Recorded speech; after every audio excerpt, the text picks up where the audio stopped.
In the early 2000s, executives of an American automaker flew into Japan chasing a high-stakes technology deal. They brought PowerPoints, pricing analysis, and what they considered their strongest negotiation strategy: direct, efficient decision-making. Across the table sat the representatives of a premier auto supplier, polite and silent. When the Western lead pushed for a quick decision, the deal was as good as dead for the Japanese supplier.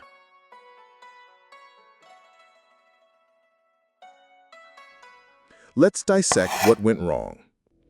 When the American executives pushed for a quick deal sign-off, they implied, "We're ready to negotiate efficiently and close this deal quickly because we respect your time and ours." Japanese interpreted it as, "They don't understand how we make decisions and don't respect our internal process. They're trying to force us into an uncomfortable position without proper consultation." What is this internal process? It's called Nemawashi. Nemawashi literally means root binding, a gardening term for preparing roots before replanting. In business, it means laying quiet groundwork through informal conversations before any official proposal is surfaced. It's how Japanese firms avoid public conflict, preserve harmony, and gain broad alignment before any major decision is made. The U.S. executives approached this as a Quadrant 2 scenario: formal context, task-focused interaction. Their adaptation level was approximately 20% toward Japanese norms.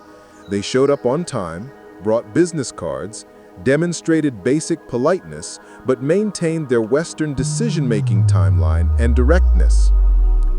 However, the Japanese executives were operating in Quadrant 1, formal context, relationship-focused interaction, requiring a much higher level of adaptation toward Japanese norms. For the Japanese executives, the actual negotiation wasn't about to begin in that conference room. It should have started weeks before, through careful internal consultation, stakeholder alignment, and consensus development. Nemawashi operates on 3 key levels.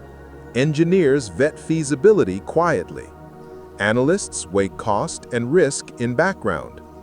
Senior execs gauge external implications: client relationships, competition, politics. By demanding an immediate decision, U.S. counterparts was essentially asking supplier to skip all 3 levels of their fundamental decision-making process. The miscalibration centered on 3 false assumptions about Japanese decision-making timelines and processes. First, they assumed that formal meetings were for making decisions, when in Japanese business culture, formal meetings are typically for announcing decisions that have already been made through Nemawashi. Second, Western executive interpreted the delay between initial contact and formal meeting as a typical corporate scheduling, unaware of the real decision-making occurring behind the scenes. Third, and most damaging, the U.S. executives assumed that efficiency and speed would be perceived as professional competence, when in this context, it was interpreted as disrespect for proper process and relationship development. How to avoid this from happening? Here are 3 specific communication behaviors that work within the Nemawashi framework for manufacturing or any long-term partnerships. Instead of presenting everything in one formal meeting, provide detailed technical and commercial information in phases over several weeks. Start with technical specifications, followed by commercial framework, then strategic partnership vision. This allows Japanese partners to conduct proper internal consultation at each level without feeling rushed. Regularly inquire about internal consultation progress without pressuring for decisions. Offer any help regarding additional information that would be more helpful for their internal discussions. This demonstrates respect for their process while keeping communication active.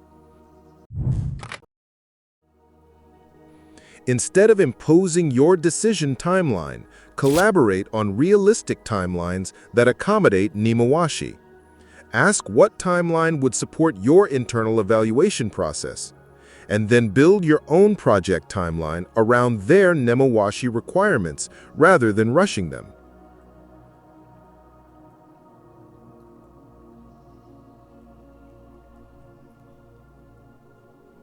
In manufacturing partnerships with Japanese companies, the real negotiation happens during the weeks before the formal meeting, not during the meeting. Nemawashi isn't a delay in decision-making, it is the decision-making process. Respect it, work with it, and it becomes your competitive advantage rather than your obstacle. Want to dig a little deeper? Stay with us as we decode the nuances of Japanese business culture.